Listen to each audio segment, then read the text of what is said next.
کبھی کوئی تعویذ مل جائے گھر میں سے تو پریشان ہونے کی ضرورت نہیں ہے، بس اس کو لیں بہا دیں کہیں پانی وانی میں ڈال دیں، کیونکہ پتہ نہیں ہے کیسا ہے کیسا نہیں، تو کہیں کیاری میں کہیں پانی میں کسی جگہ بھی اس کو ڈال دیں، صاف پانی میں ڈال دیا، کہیں دریا میں ڈال دیا، کہیں سمندر میں ڈال دیا، کسی جگہ کوئی پریشان ہونے کی ضرورت نہیں ہے۔ بولو بھائی روز ملتا ہے، گدے کے نیچے سے تعویذ ملتا ہے، دراز میں سے ملتا ہے۔ کئی بار ایسا ہوا کہ لوگ بڑے گھبرا گئے، ہمارے پاس آئے کہ رات کو کوئی چھت پہ آتا ہے، بڑے سہمے ڈرے رہے، تو میں نے ان سے کہا ارے بھائی کوئی نہ کوئی وجہ ہوتی ہے، اکثر کسی بات کی کوئی وجہ ہوتی ہے، دارالاسباب ہے، کوئی نہ کوئی سبب ہوتا ہے، اور وہ سبب معلوم نہیں کرتے ہم لوگ بعض اوقات، یا تو مکمل آدمی التفات کریں، جب پڑھنا ہی ہے تو پھر بالکل اچھی طرح پڑھ کے معلوم کرے اس کا کیا سبب ہے، لیکن فضول گھسنا ہی نہیں چاہیے معاملات میں۔ ہاں لیکن بیچارے وہ ڈرے ہوئے تھے کہ روز کوئی چھت پہ آتا ہے ہماری۔ ہم نے کہا آپ کوئی نیچے اوپر کہیں کرایہ دار رہتے ہیں؟ ہاں رہتے ہیں، لیکن وہ کبھی بھی نہیں جاتے۔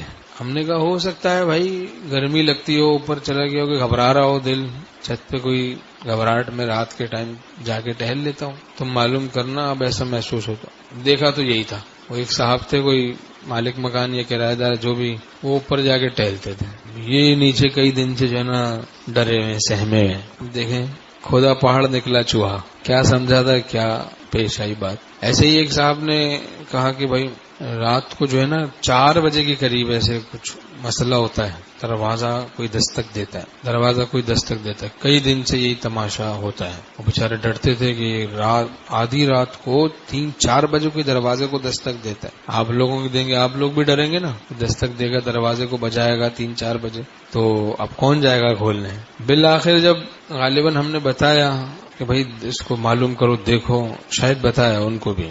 اب جب انہوں نے معلوم کیا دیکھا تو چوہا تھا، وہ اس نے ٹائمنگ بنائی ہوئی تھی، ٹک ٹک ٹک ٹک آواز آتی تھی اس کے چلنے کی، چڑھنے کی، اترنے، جو بھی دروازے پہ، تو اس سے آواز پیدا ہوتی تھی دستک کی۔ چوہا تھا وہ، کھودا پہاڑ نکلا چوہا۔ تو اس طرح کی باتیں بہت ہوتی ہیں، تو چونکہ ایک بات دماغ کے کسی گوشے میں بیٹھی ہوئی، جن اور جادو، سحر، مخلوق کا خوف، مخلوق کی عظمت مت بٹھانا دل میں، جن کی عظمت، جادو کی عظمت۔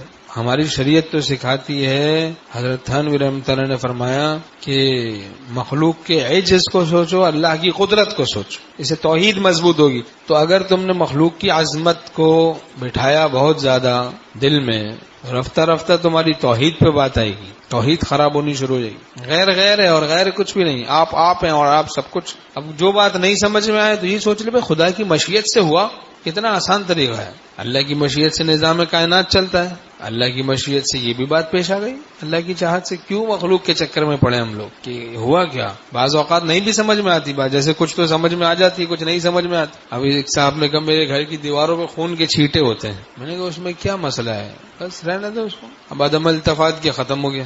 روز روز خوار تو نہیں ہے کوئی آ کے خون کے چھینٹے مارے گا۔ 2-4 دن 5 دن اس نے دیکھا، بولا بھائی یہ تو صوفی بات ہی کوئی نہیں سمجھتا ہے، لے ہی نہیں رہا ہے بات کو، سیریس لے ہی نہیں رہا ہے، سمجھ ہی نہیں رہا ہے، معلوم نہیں، مایوس شیطان کو اپنے سے مایوس ہی کر دینا ہے عدم التفات کر کے، تو پھر شیطان جان ہی چھوڑ دیتا ہے، مایوس ہو جاتا ہے نا جب کہ بھائی یہ نہ سنتا ہے نہ سمجھتا ہے نہ بات کو لیتا ہے، کوئی طریقہ ہے، کوئی اخلاق کس نے سیکھے ہی نہیں، التفات ہی نہیں کرتا۔ دیکھو کتنی یہ بدتمیزی کا طریقہ ہے، مایوس ہو کے چڑھ کے چھوڑ دیتا ہے، جان ہی چھوڑ گئی، پاپ کٹا، جان چھوٹی۔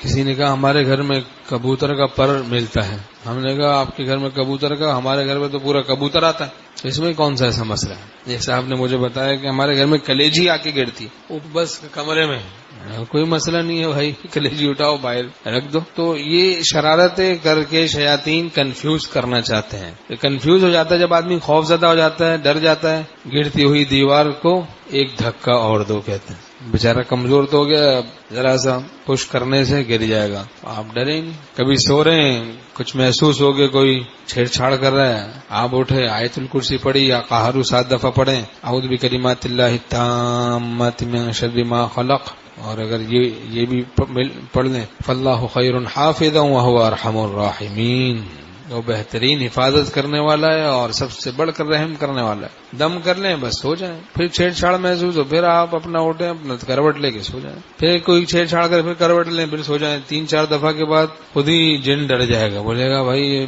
اخبل ہے، ایسا نہ ہو مجھ پہ ہی چڑھ جائے تھوڑی دیر میں. ایک آدمی کے پیچھے ایک کتا بھاگا، وہ بھاگا جا رہا ہے، بھاگا جا رہا ہے، بھاگا جا رہا ہے، بھاگا جا رہا ہے. بھاگتے بھاگتے اس کو بہت چڑ ہوئی.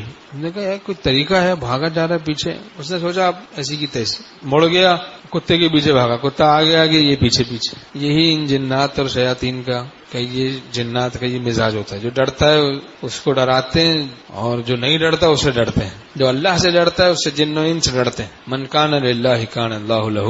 جو اللہ کا ہو جاتا ہے اللہ اس کا ہو جاتا ہے. تو کبھی کوئی تعویذ مل جائے گھر میں، کوئی بال مل جائیں، بال مل جاتے ہیں، بال، کوئی سبزی مل جائے گھر کے اندر، کچھ بھی ایسی چیزیں سمجھ میں نہ آئے تو بس التفات ہی نہ کریں. ارے بھائی اللہ کی مشیت سے نظام کائنات چلتا ہے، ختم، پریشانی ختم. اللہ کی مشیت سے یہ چیز فلانا جگہ سے فلانا جگہ گئی ہے کہ نہیں بھائی؟ اللہ کی چاہت سے نظام کائنات چلتا ہے نا، تو اس کو مزید غور کرنے کا فائدہ کیا؟